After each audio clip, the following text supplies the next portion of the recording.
नमस्कार, मैं हूं श्वेता सिंह और आप देख रहे हैं आज तक। एनडीए सरकार के तीसरे कार्यकाल में संसद के पहले सत्र की शुरुआत कितनी हंगामेदार होगी, इस बात पर खूब चर्चा है। 24 जून से सत्र की शुरुआत है, 3 जुलाई तक यह सत्र चलेगा।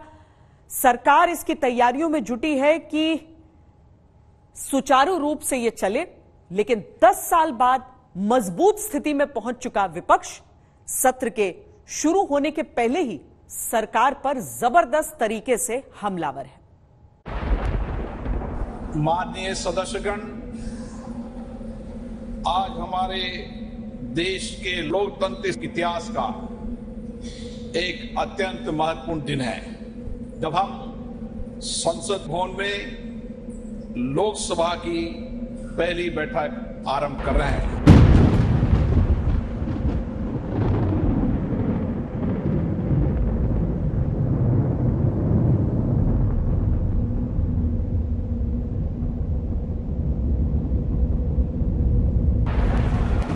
देश में मॉनसून के बादल कब बरसेंगे, इसकी तारीखें मौसम विभाग जारी कर रहा है, लेकिन देश की मौजूदा राजनीति का मिजाज बता रहा है कि नई सरकार के पहले संसद सत्र में गरज के साथ आरोप प्रत्यारोपों के जोरदार छींटे पड़ सकते हैं। स्पीकर भी हमारा ही बनेगा, डिप्टी स्पीकर भी हमारा ही बनेगा। जो रूलिंग पार्टी है, पहला अधिकार उसी का होता है उस पद के लिए। जब तक कांग्रेस सरकार रही, स्पीकर हमेशा कांग्रेस का रहा और डिप्टी स्पीकर हमेशा विरोधी दल का रहता है। संसद सत्र से ठीक पहले सत्ता और विपक्ष के बीच हंगामे के घने बादल राजनीतिक गलियारों से उठ रहे हैं। विपक्ष एक मौका मिलने पर सरकार गिरा देने का दावा कर रहा है। इंडिया गवर्नमेंट गलती से बनी हुई है। मोदी जी को एक तो मैंडेट नहीं है और माइनॉरिटी गवर्नमेंट है। ये गवर्नमेंट कभी भी गिर सकती है। अगर राहुल गांधी जी बोलते हैं कि हम चाहे तो सरकार कभी भी गिरा सकते हैं, उसका मतलब आप समझ जाइए। हमारे पास खोने के लिए क्या है, जरा बता दे। जिनके पास खोने को है वो न चिंता करे। विपक्ष सरकार की मजबूतियों पर सवाल उठा रहा है। संख्या इतनी कम है कि वो बहुत कमजोर है और छोटी सी गड़बड़ी भी सरकार को गिरा सकती है। मोदी खेमे में बहुत असंतोष है और उनके भीतर से कुछ लोग हमारे संपर्क में हैं। नई लोकसभा में स्पीकर पद के लिए आक्रामक घेराबंदी चल रही है। 8 बार के निर्वाचित हमारे सुरेश जी हैं और 7 बार के निर्वाचित भातरी जी हैं। तो 8 वाले को क्यों नहीं बनाया, इसका जवाब देंगे। गणित आती कि नहीं आती, उनको गिनती आती कि नहीं आती। कांग्रेस पार्टी ने कहा कि प्रोटेम स्पीकर बनाते समय हम लोगों ने नियम का उल्लंघन किया है। मैं आपको साफ साफ बताना चाहता हूं, जो भी कदम उठाया है प्रोटेम स्पीकर का नियुक्त बिल्कुल नियम के मुताबिक हुए हैं। डिप्टी स्पीकर पद के लिए सत्ता और विपक्ष के बीच तलवारें खींची। इंडिया गठबंधन जनबंधन की नेताओं की बैठक होने वाली है, वो तय करेंगे। पर ऐसे बुलडोजर की रणनीति को हम जरूर इसका कड़ा मुकाबला करेंगे, मुंह तोड़ जवाब देंगे। जो हर्ष लोकसभा चुनाव में हुआ, अगर वो खड़ा भी करेंगे तो वही हर्ष होगा। तो जानबूझ करके जमहूरियत को कमजोर अगर करना ही उनका उद्देश्य है तो ऐसा करेंगे। सुरक्षा और शिक्षा के मुद्दे पर सरकार की कड़ी परीक्षा के आसार दिख रहे हैं। जो हिंदुस्तान में पेपर लीक हो रहे हैं, उसको नरेंद्र मोदी रोक नहीं पा रहे हैं या रोकना नहीं चाहते हैं। अश्विनी वैष्णव जी रेल मंत्री नहीं, रील मंत्री हैं, लगातार रीले बनाते हैं। मेरा उनसे कहना है, टेसू मत भाइएगा। इस बार रेल को सुरक्षित करने का काम करिए। दिन में 3 हमले हुए हैं, तो जिम्मेदार कौन है? क्या अब भी मोदी जी वहां नहीं जाएंगे? 10 साल से भारतीय जनता पार्टी देश को गुमराह कर रही थी कि हमने कश्मीर के अंदर शांति स्थापित कर दी। सहयोगियों का कितना साथ, कितना विश्वास के मुद्दे पर एनडीए सरकार की पहली अग्नि परीक्षा भी पहले सत्र में होनी है। स्पीकर के पोस्ट के लिए सबसे ज्यादा कोशिश करना चाहिए जनता दल यू को और टीडीपी को। अगर नहीं किया तो उनकी पार्टी को तोड़ देंगे। तो ये अगर चंद्रबाबू नायडू जी ने लोकसभा स्पीकर पद मांगा है और उनको अगर मिलता है तो हम उनका स्वागत करेंगे जरूर। तो हम पूरे इंडिया अलायंस में बातचीत करेंगे सब मिलकर, और हम ये कोशिश करेंगे कि पूरा इंडिया अलायंस चंद्रबाबू के उम्मीदवार के पीछे खड़ा है। 18वीं लोकसभा का पहला सत्र ऐतिहासिक घटनाओं की दस्तक दे रहा है। विपक्ष स्पीकर पद को लेकर एनडीए सरकार में मतभेद के दावे कर रहा है। डिप्टी स्पीकर पद विपक्ष को न मिलने पर स्पीकर पद पर अपना प्रत्याशी खड़ा करने के इरादे जता रहा है। अगर विपक्ष स्पीकर पद पर अपना प्रत्याशी खड़ा करता है तो यह आजाद भारत में पहली बार होगा जब स्पीकर पद के लिए सत्ता और विपक्ष के बीच चुनाव की नौबत आएगी। 10 साल बाद सरकार का मुख्य दल बीजेपी खुद में बहुमत से दूर है। विपक्ष एकजुट होकर मजबूत दिख रहा है। पहले संसद सत्र से पहले विपक्ष सरकार को चेतावनी दे रहा है, कुर्सी की पेटी बांध लीजिए, संसद का तापमान बढ़ने वाला है।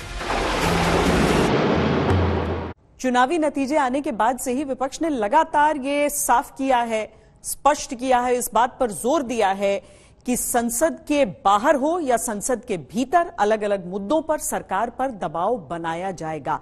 और जिस संख्या में इस समय विपक्ष है उसे देखकर यह बात लाजमी भी है, क्योंकि 10 साल बाद पहली बार लीडर ऑफ ऑपोजिशन संसद में होने वाला है। और जिस तरीके से नीट परीक्षा पेपर लीक मामला जोर शोर से उठ रहा है, सदन के भीतर भी ये पहला सत्र हंगामेदार होने के पूरे आसार हैं।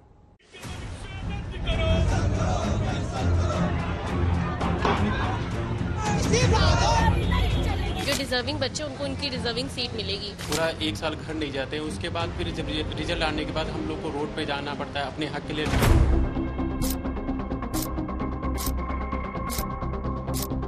अश्विनी वैष्णव ने रेल को सुरक्षित करने के लिए, रेल यात्रियों के मन से आशंका को हटाने के लिए क्या काम किया?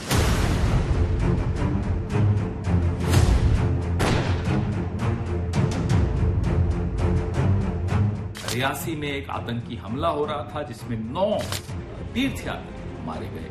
क्या ये नया कश्मीर है नरेंद्र मोदी का? सड़क से संसद तक हम आपके साथ खड़े हैं। 24 लाख स्टूडेंट से मैं कहना चाहता हूं, आप अकेले नहीं हो। पिछले 7 साल में 70 बार पेपर लीक हुआ है और 2 करोड़ युवाओं को पेपर लीक से नुकसान हुआ। एक साथ हम ये लड़ाई लड़ेंगे और ये लड़ाई जीतेंगे। संसद सत्र में जब प्रधानमंत्री मोदी राष्ट्रपति के अभिभाषण पर धन्यवाद दे रहे हैं, उस समय पेपर लीक का मुद्दा संसद में गूंज सकता है। विपक्ष की तैयारियां कम से कम ऐसा ही इशारा कर रही हैं। शिक्षा मंत्री को इस्तीफा दे देना चाहिए नैतिकता के आधार पर, या तो मोदी सरकार को शिक्षा मंत्री से रिजाइन कर देना। आपने यूजीसी नेट का एग्जाम 18 को हुआ, 19 को कह दिया शक के आधार पर हम इसे दोबारा कराएंगे। शक नहीं है धर्मेंद्र प्रधान जी, आपके पास सबूत है, पेपर लीक हुआ है, इसलिए आपने तुरंत 18 का पेपर 19 को रद्द करके दोबारा कराने की मांग कर ली, लेकिन आप उस मछली को बचा नहीं सकते। ये सरकार निरस्त करे पर्चों को, डेट घोषित करे कब करेंगे, और नहीं कर सकते तो मंत्री इस्तीफा देकर घर जाए। पेपर लीक के लिए विपक्ष बीजेपी को जिम्मेदार ठहरा रहा है।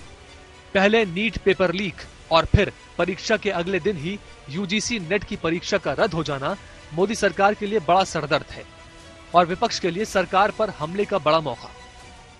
भारत की पढ़ाई की चर्चा हर जगह है।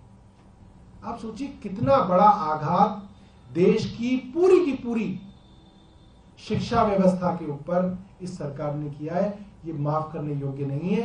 इस मंत्री को तुरंत बर्खास्त किया जाना चाहिए। सरकार में गंभीरता का घोर अभाव है। ये एनटीए में फ्रॉड है।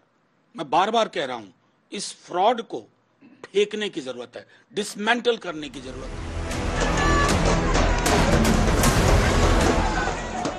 पेपर लीक के मुद्दे पर देश भर के छात्रों में गुस्सा है। जगह जगह प्रदर्शन हो रहे हैं। सरकार बचाव की मुद्रा में है और उचित कार्रवाई का भरोसा दिला रही है। मैं आपको विश्वास दिलाना चाहता हूं, पुख्ता जानकारी आने पर दोषियों को कड़ी से कड़ी उनके ऊपर कार्रवाई की जाएगी। एनटीए हो या एनटीए में कोई भी बड़ा व्यक्ति हो, जो इसमें दोषी पाया जाएगा इसके खिलाफ सख्त कार्रवाई की जाएगी। सरकार गठन के 20 दिन होते होते पेपर लीक का मुद्दा तो बड़ा होता ही जा रहा है। जम्मू कश्मीर में बढ़ती आतंकी घटनाएं दूसरी चुनौतियां पेश कर रही हैं। हाल ही में जम्मू में 4 दिन के अंदर 4 आतंकी हमले हुए। जिस दिन सरकार का मंत्रिमंडल शपथ ले रहा था, उस दिन आतंकी तीर्थ यात्रियों का खून बहा रहे थे। संसद सत्र में विपक्ष सरकार से जम्मू कश्मीर में सुरक्षा पर जवाब मांग सकता है। Do you think this is a high time to hold a dialogue with Pakistan? The foreign minister himself has said, only yesterday, that with China we have to continue dialogue, and he has mentioned for the first time Pakistan also. I hope they continue and they find a solution to it. We are the ones who are facing the tragedies. The innocent people of this state are facing the tragedies. लगातार होते rail हादसों पर भी सरकार विपक्ष के निशाने पर है। यूपी के सीतापुर में मालगाड़ी में लगी आग और पश्चिम बंगाल में हुए भीषण रेल हादसे ने सरकार को बैकफुट पर ला दिया है। बीते 1 साल में 7 रेल दुर्घटनाएं हो चुकी हैं। कमिश्नर रेल सेफ्टी की इंक्वायरी के बाद में ही पता चलेगा, अभी कुछ भी कहना। सिग्नल का कोई प्रॉब्लम था, जो कंप्लीट इंक्वायरी होगी, इंक्वायरी के बाद में ही पता चलेगा। कैजुअलिटी 8 है। एडमिनिस्ट्रेशन, डिस्ट्रिक्ट एडमिनिस्ट्रेशन जो सीआरपीसी की व्यवस्था होती है, उसके तहत डिस्ट्रिक्ट एडमिनिस्ट्रेशन इसका अनाउंसमेंट करते हैं। डिस्ट्रिक्ट एडमिनिस्ट्रेशन ने 8 कैजुअलिटी बताई है। विपक्ष के तेवर बता रहे हैं कि मोदी 3.0 के लिए हालात आसान बिल्कुल नहीं रहने वाले हैं। संसद में संयुक्त विपक्ष की बढ़ी हुई ताकत के अलावा इस बार नेता प्रतिपक्ष का पद भी भरने वाला है, जो पिछले 10 साल से खाली पड़ा था। संसद में नेता प्रतिपक्ष के लिए संसद सदस्यों की कुल संख्या का 10% आंकड़ा होना चाहिए। 2014 और 2019 में किसी दल के पास ऐसे आंकड़े नहीं थे। कांग्रेस को 2014 में 44 और 2019 में 52 सीटें ही मिली थी। लिहाजा नेता प्रतिपक्ष का पद 10 साल खाली पड़ा रहा। इस बार कांग्रेस 99 सीटों के साथ अनिवार्य आंकड़े से काफी ज्यादा है। कांग्रेस की तरफ से मिल रहे संकेतों से ये माना जा रहा है कि राहुल गांधी नेता प्रतिपक्ष हो सकते हैं। हालांकि राहुल गांधी की तरफ से इसकी अभी पुष्टि नहीं की गई है। जी, आपने बड़ी सही बात बोली। जहां तक आप हमारी मदद कर सकते थे, उसी लेवल तक मदद की। नेता प्रतिपक्ष सीबीआई, एनएचआरसी, केंद्रीय सतर्कता आयोग, केंद्रीय सूचना आयोग के प्रमुखों की चयन करने वाली समितियों सहित कई संयुक्त संसदीय समितियों का सदस्य होता है। राहुल गांधी अगर नेता प्रतिपक्ष बनते हैं तो सरकार के लिए चुनौतियां और बढ़ सकती हैं। लोकसभा के जो नवनिर्वाचित सदस्य होते हैं, उन सबको सबसे पहले शपथ दिलाई जाती है नए सत्र में, और इसके लिए प्रोटेम स्पीकर का चयन किया जा चुका है। लेकिन क्या इस बार लोकसभा के स्पीकर को लेकर कोई चुनाव देखने को मिल सकता है? क्योंकि स्पीकर कौन हो और डिप्टी स्पीकर का पद किसे दिया जाए, इसे लेकर खूब राजनीति चल रही है।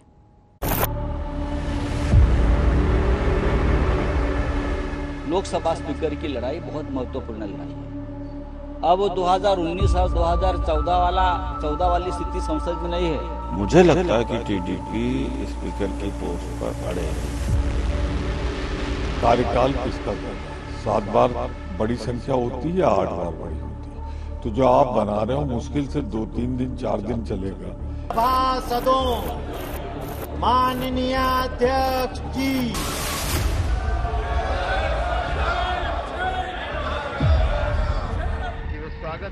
स्पीकर चयन का मुद्दा एनडीए और गठबंधन इंडिया दोनों के लिए पहली अग्नि परीक्षा है।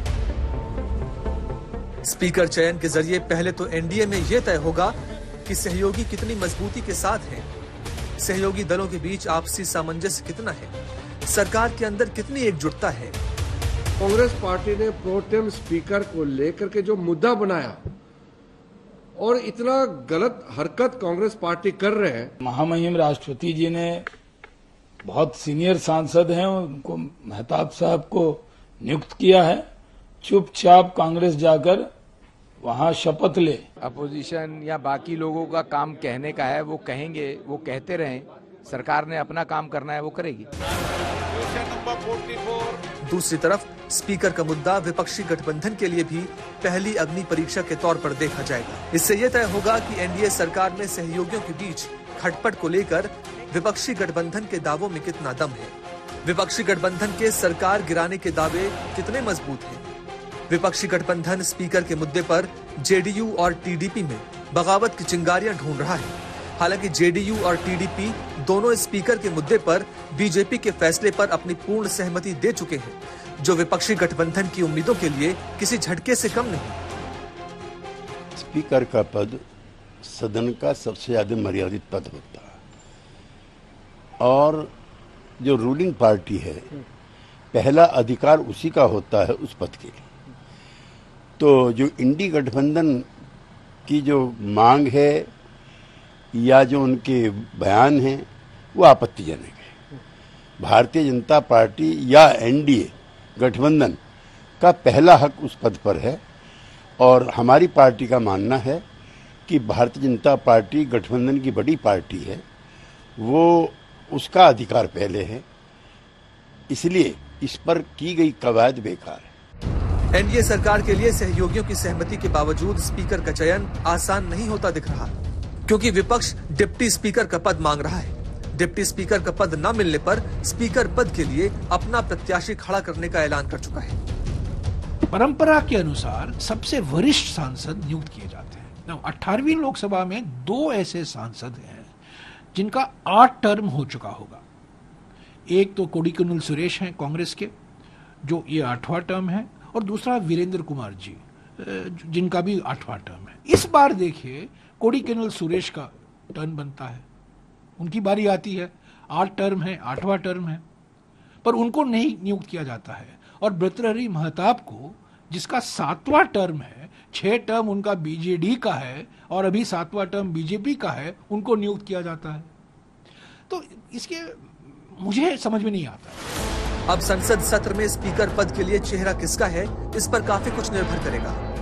आजाद भारत में स्पीकर हमेशा आम सहमति से बनता आया है। इस पद के लिए कभी चुनाव नहीं हुआ।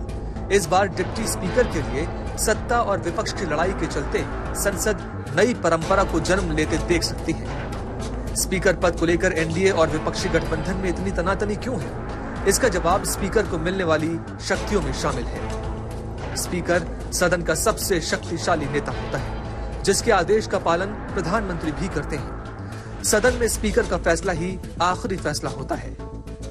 संसद स्थगित करने या किसी सांसद को सस्पेंड करने के अधिकार स्पीकर के पास होते हैं। नेता विपक्ष को मान्यता देने का अधिकार भी स्पीकर के पास होता है। सदस्यों को योग्य या अयोग्य ठहराने का अधिकार स्पीकर के पास ही होता है। विश्वास प्रस्ताव हो या अविश्वास प्रस्ताव, स्पीकर का फैसला ही अंतिम फैसला होता है। स्पीकर की भूमिका को समझने का सबसे अच्छा उदाहरण है 1999 में अटल बिहारी वाजपेयी सरकार के दौरान टीडीपी सांसद जीएमसी बालायोगी को अटल सरकार में स्पीकर बनाया गया था। 13 महीने पुरानी अटल सरकार को सदन में विश्वास मत हासिल करना था। बालायोगी ने ओडिशा के कांग्रेस नेता गिरधर गमांग को वोट डालने का अधिकार दे दिया था, जबकि वो कुछ दिन पहले ही ओडिशा के मुख्यमंत्री पद की शपथ ले चुके थे। ऐसे में लोकसभा के लिए उनका वोट डालना स्पीकर के विवेक पर निर्भर करता था। गमांग के वोट के कारण वाजपेयी विश्वास मत हारने वाले पहले प्रधानमंत्री बन गए। सरकार के पक्ष में 269 वोट पड़े थे और विपक्ष में 270 वोट पड़े। अटल सरकार 1 वोट से गिर गई। ये सवाल ऐसा नहीं है जिस पर राजनीतिक दलों में होड़ हो। इस बार बीजेपी को बहुमत नहीं है और एनडीए सरकार में टीडीपी फिर अहम सहयोगी की भूमिका में है। लिहाजा स्पीकर पद की लड़ाई महत्वपूर्ण होती दिख रही है। प्रधानमंत्री नरेंद्र मोदी की सरकार में शुरू के 100 दिन बड़े महत्वपूर्ण होते हैं। 2014 के पहले कार्यकाल में हमने देखा कि किस तरीके से 100 दिन के भीतर काले धन को लेकर एसआईटी को गठित किया गया। 2019 में जब दूसरा कार्यकाल शुरू हुआ तो उसके पहले 100 दिनों में 3 तलाक और जम्मू कश्मीर से धारा 370 हटाने जैसे फैसले लिए गए। इस बार सरकार के 100 दिन का एजेंडा क्या है? जनता जनार्दन के हमार प्रणाम। जनता जनार्दन ने सरकार क्या होती है, सरकार क्यों होती है, सरकार किसके लिए होती है, सरकार कैसे काम करती है, इसको पहली बार अनुभव किया है। देश ने एनडीए के गरीब कल्याण के, गुड गवर्नेंस के 10 साल को देखा है। इतना नहीं, मैं कह सकता हूं देश ने इसे जिया है। शपथ ग्रहण के तुरंत बाद प्रधानमंत्री मोदी ने कैबिनेट मीटिंग में अपनी सरकार का एजेंडा साफ कर दिया। विकसित भारत अभियान के लिए सरकार को समर्पित कर दिया। पहले संसद सत्र में नई सरकार के 100 दिन के एजेंडे की पहली झलक भी दिख सकती है।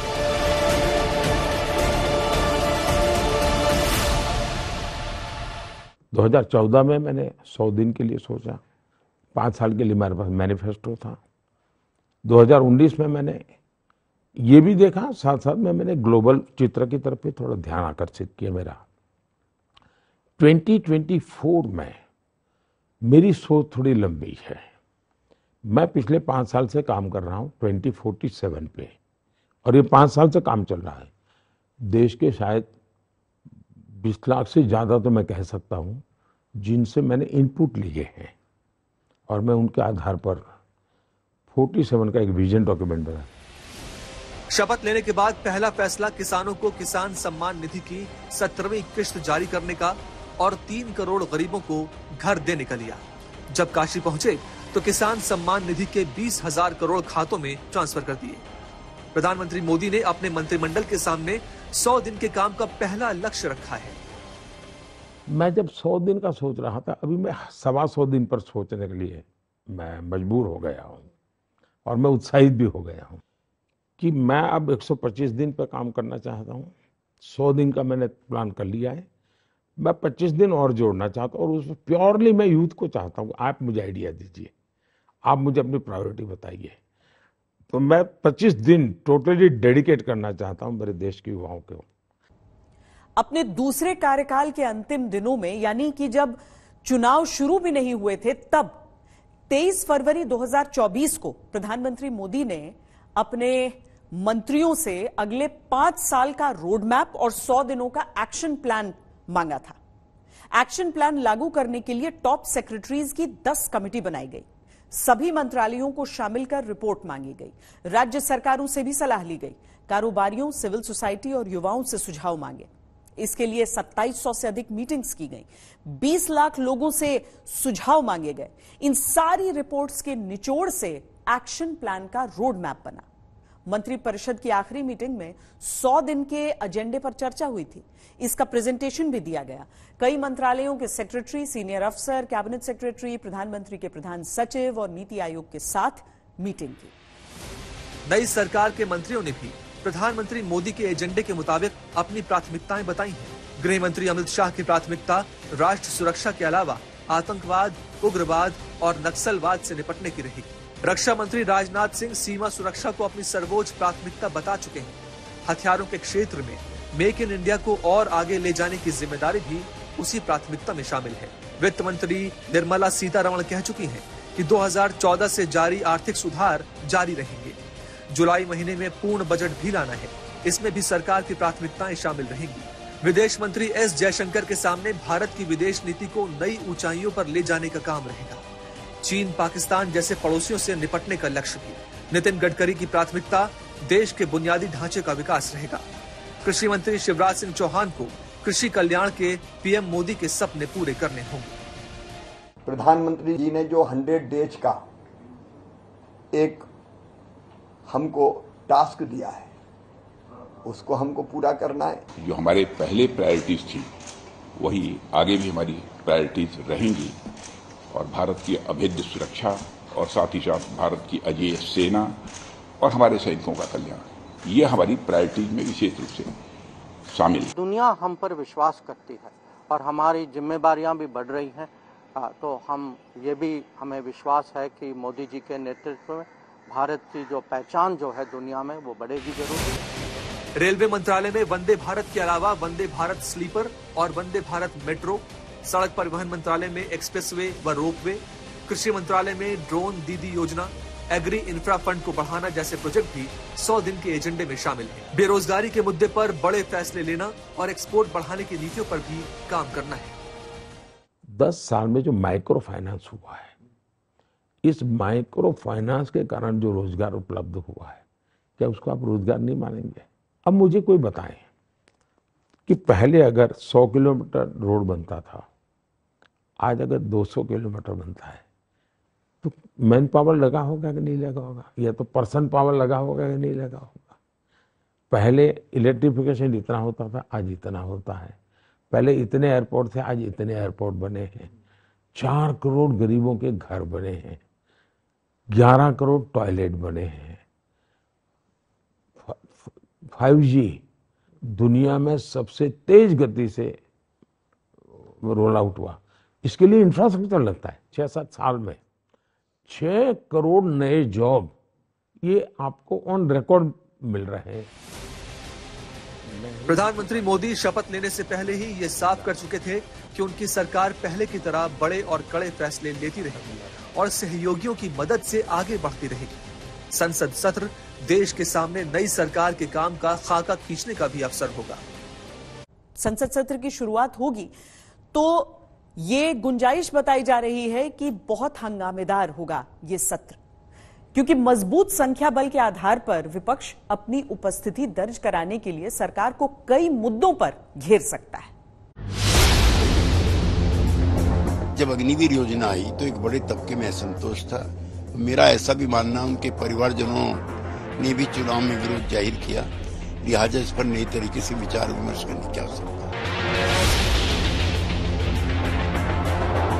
ईवीएम में एक नहीं अनेक बार ऐसी घटनाएं हुई कि बटन किसी दूसरी पार्टी का दबाया जा रहा है और वोट कमल को जा रहा है।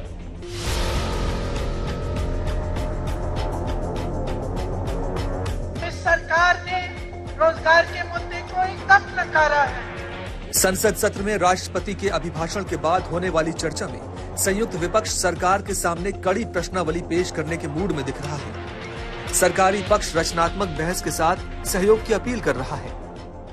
ये भारत का संसद है, पार्लियामेंट ऑफ इंडिया है, ये देश का सबसे बड़ा पंचायत है और यहाँ संख्या बल पर हम एक दूसरे को कुचलने का, दबाने का बात बिल्कुल नहीं करना चाहिए। लेकिन पार्लियामेंट को चलाना, संसद को चलाना, ये पक्ष विपक्ष, ऑपोजिशन रूलिंग दोनों मिलकर ही चलाना होगा और अच्छा बहस हो। डिबेट एंड डिस्कशन डेमोक्रेसी का कोर हमारा एक अहम चीज है, जिसके बिना डेमोक्रेसी नहीं चल सकता है। पेपर लीक जैसे संवेदनशील मुद्दे को लेकर मोदी सरकार पहले ही अग्नि परीक्षा के दौर से गुजर रही है, लेकिन संसद सत्र में कई और मुद्दे सरकार का इम्तिहान ले सकते हैं।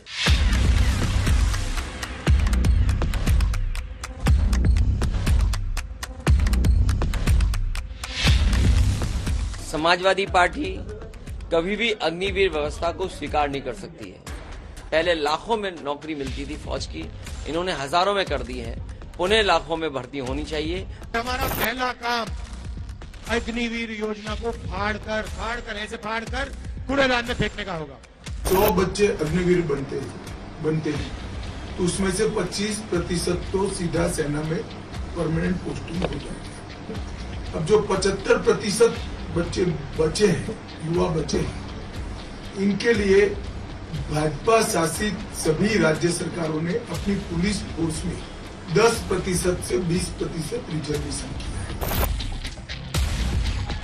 ये अग्निवीर है विकास कुमार। आपको कैसा लगा ये अग्निवीर योजना? हमको ये स्कीम थोड़ा सा भी अच्छा नहीं लगा सर। इनको ये स्कीम थोड़ा सा भी अच्छा नहीं लगा। कांग्रेस सांसद राहुल गांधी अग्निवीर योजना के मामले में चुनाव प्रचार के दौरान कड़े संकेत दे चुके हैं। उन्होंने जनता से वादा किया था कि अगर गठबंधन इंडिया की सरकार बनी तो सबसे पहले अग्निवीर योजना खत्म करेंगे।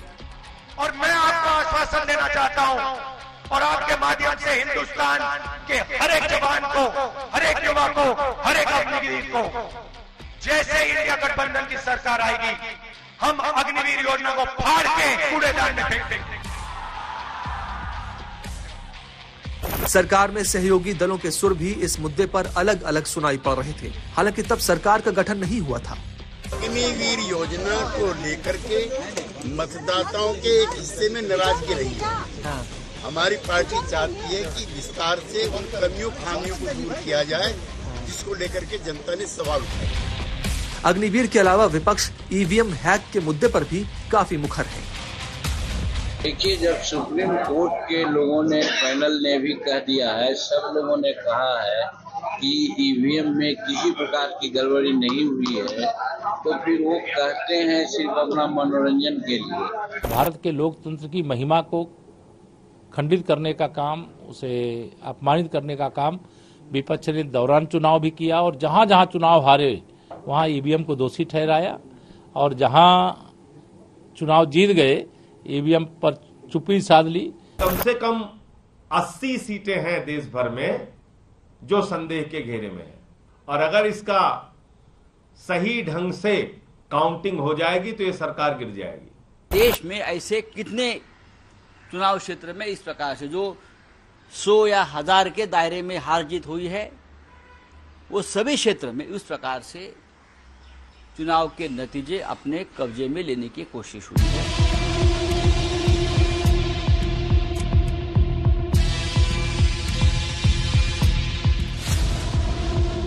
विपक्ष लगातार ईवीएम के मुद्दे को उठाकर सरकार को कटघरे में खड़ा करने की कोशिश कर रहा है।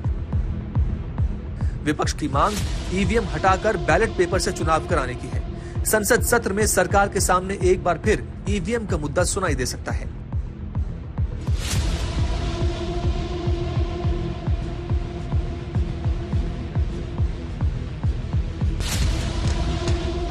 रोजगार का मुद्दा विपक्ष के लिए हमेशा मुफीद और मोदी सरकार के लिए परेशानी का कारण रहा है। नई सरकार बनते ही रोजगार के मुद्दे पर विपक्ष फिर से सरकार पर हमलावर है। पेपर लीक के मामलों ने इसे और बड़ा हथियार बना दिया है। युवाओं को ज्यादा से ज्यादा नए अवसर देना, रोजगार के मौके देना, ये एनडीए की प्राथमिकता है। नौकरी, बेरोजगारी सबसे बड़ा हम लोगों का दुश्मन है। आज भाजपा के लोग इस पे कोई चर्चा नहीं करते। 2 करोड़ हर साल उन्होंने नौकरी का वादा किया है। मोदी सरकार के पिछले 2 कार्यकाल में विपक्ष कभी इतना मजबूत नहीं था जितना अब है, बल्कि इस बार मजबूत भी है और एकजुट भी। पहला संसद सत्र मोदी सरकार के लिए चुनौतीपूर्ण रहने की पूरी संभावना है। 24 जून को संसद के नए सत्र की शुरुआत होगी। 2 दिन बाद यानी 26 तारीख को स्पीकर का चयन होगा और उसके अगले दिन राष्ट्रपति की ओर से अभिभाषण होगा। कुल मिलाकर क्या क्या होने वाला है इस पहले सत्र में, हम आपको दिखाते हैं। प्रतिष्ठा पर उन्होंने गहरी चोट पहुंचाने की कोशिश की है। ऐसा ये पहली बार तो नहीं है, तो मैं समझता हूँ ये बहुत ही दुर्भाग्यपूर्ण स्थिति है। इनके स्टेटमेंट को मैं कंडम करता हूँ। Decorum in the house and maintain order. Amit Shah ji की ओर से प्रस्ताव करता हूँ 2 बजे तक के लिए स्थगित की जाती है।